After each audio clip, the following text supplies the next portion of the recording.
El mètode de l'autocàs. Més eines. Avui, estils de lideratge. Per què és interessant tenir en compte que hi ha diferents estils de lideratge? Doncs perquè situacions diferents requereixen diferents tipus d'intervencions. Si no som conscients que hi ha diferents possibilitats, el més habitual és que tinguem el nostre estil personal, que tindrà molt a veure amb la nostra trajectòria, amb els referents que hem tingut, amb la nostra visió del món, infinitud de coses que ens configuren a nosaltres, però que potser fa que no estiguem tenint les intervencions més adequades en moments determinats.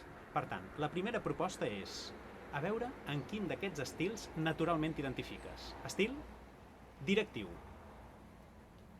igualitari, protector, motivador, excloent o absent. Què implica cada un d'aquests tipus? Ho expliquem al següent vídeo.